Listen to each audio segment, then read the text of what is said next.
I'm a member of the 12th Street gang in Pomona. And, I just hang around my friends, play football sometimes, walk around or whatever's happening. In this town, there's three gangs, but only one's known as 12th Street.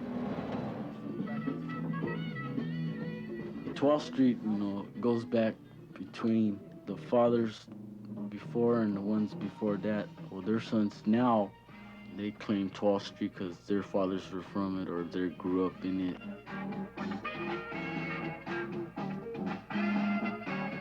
I've been in jail a long time ago, when I was about 13, 14, But after that, I just stopped staying out of trouble in that.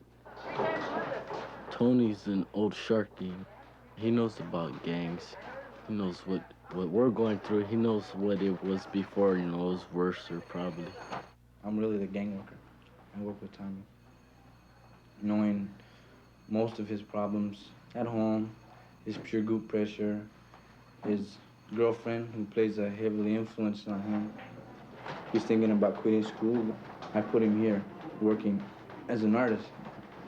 He's a good kid. He's easily influenced, like most kids are at a young age like that. They're influenced by older guys who they have respect for because of the things that they've done. How come you wouldn't dance? I'm really close to Tommy. He's not like all my other brothers. He's not really a troublemaker.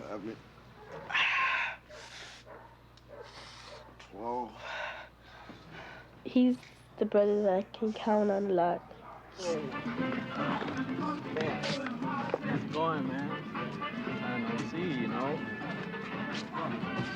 Today, my brother Ernie came home from Camp Kilpatrick because he did his 5 months there. And, he came home and all his friends are here celebrating. How'd you like it over there? Gonna go back, huh? Nah? Show him your cross. One of the reasons why my brother Ernie got put in camp was, he didn't want to listen to my mom or dad or anything. Kept getting in trouble and that. Didn't want to come home or just keep missing school and that. So, they had to put away for a while. We didn't want to put Ernie away. It's just that the court wanted it. I wanted to bring him home, the court to give him another chance. But the judge told me that, no, he had been in too much trouble already. So, that was the court's decision. He's a boxer. Being kind of raza, the Mexican family, usually the father is the head honcho. The mother is the one who babies everybody, and even if the son's wrong against the father, the mother backs him up. But that's a closely knit family right there. You can't go. What? You're sick. Huh? What's wrong? Come here, Stevie. We are a close family. I guess our culture has us together. We're always together, no matter what they do or, they're my children. I still love them. Big cookie.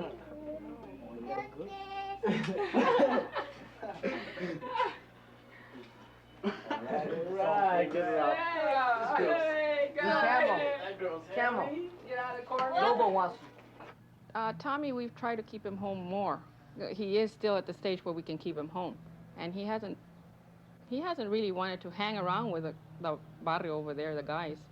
He'd rather stay home, do some drawings, or mess around with a car out there.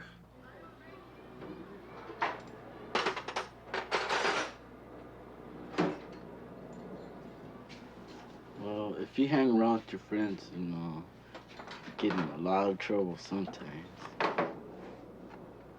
So what they do is their business. Trying to be myself, not them.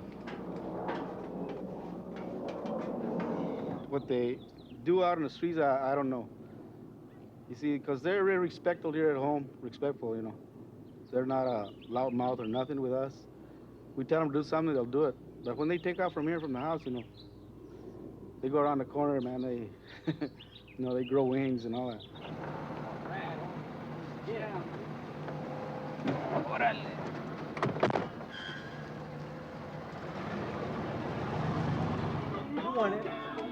It's a good family.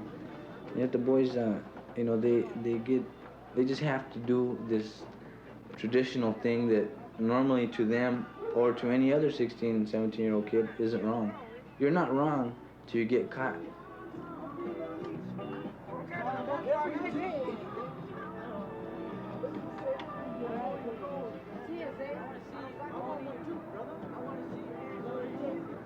Well, I think the reason why they act so cool,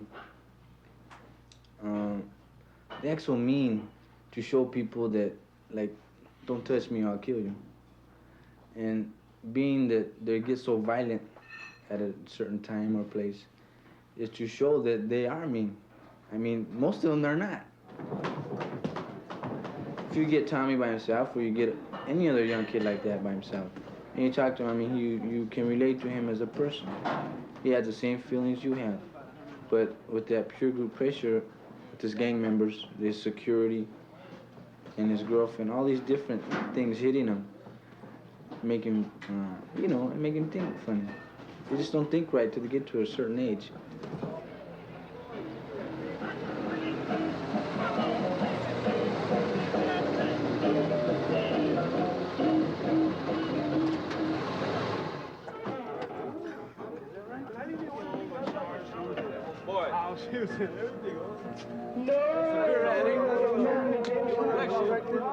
Those guys that hang out in the neighborhood, you know, 27, that the veteranos, they're still gangbanging that, working. They got wives and children. They go in and out of prison in the county and that once in a while. Do a couple of years, get into blows in there with other cities, you know, other neighborhoods around. A little bit older, but we get in because they come down here and they shoot up the houses, man. You know, they don't care who they hit over here. You go over there, their dads and moms will be jumping on you and shooting. Yeah, man, but what if they hit one of the kids inside the Or house? if, you know, if we're around where something's happening with another neighborhood, like Cherryville or Chino, and they found out where we lived, they'll come over and, you know, shoot our house up or break the windows out, and somebody probably end up getting shot in the house. Well, the guys from the other water came and shut my house down because they said they think my boy was the ones that went and shot their house. And they just came over here once and they shot in the morning, about 5 o'clock in the morning. I was asleep and I heard 2 shots. I got up and I looked outside, looked at the cars and the house, and I didn't see nothing. Then later on, Tommy goes outside and says, "Dad, come out here and see where the bullets hit." And they hit on the sidewalk and went on the grass. So I said, well, somebody shot at the house. Well, when they shot at our house, you know, I was in the front, in one of the front rooms. I was sleeping right by the window. And all of a sudden, you hear these shots. Brah, brah, brah. Big old loud one, sound like a cannon. Just jumped on the floor, ran in the hallway, and then seen a bullet hole right through the door. My sister's room, you know.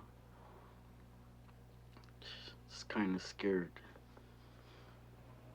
Well, it was about 4 o'clock in the morning, and I guess they just came around through the street here, and, well, they shot about 5 or 6 times, and one came through the room, which it almost hit my sister in the head, because her bed was right here, and mine was over there by the wall, and so right away she told me to get down. So I jumped off of the bed, and she was still here. They shot again, and we just both got off of the bed, and we crawled out. And it came through the window, it went through the door, and it went right through the hall cabinet, almost into my mother's room. Well, everybody was scared, and in a couple of days, they just kept waiting for them to come again, but they didn't come.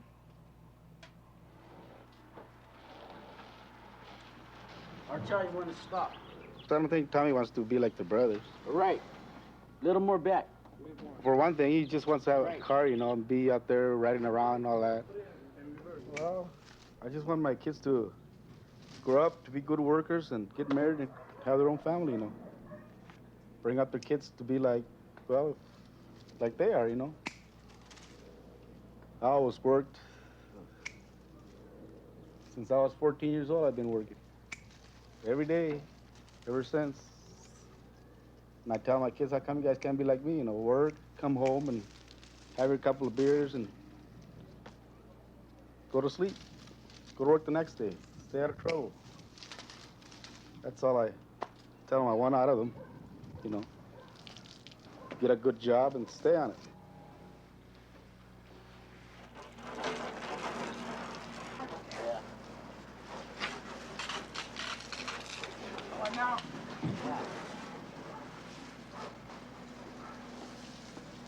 My mom and dad will probably want me to, graduate, get a good job, try to settle down. That's what I'm probably end up doing. Stay away from trouble, stay around the house, just to keep away from that jail.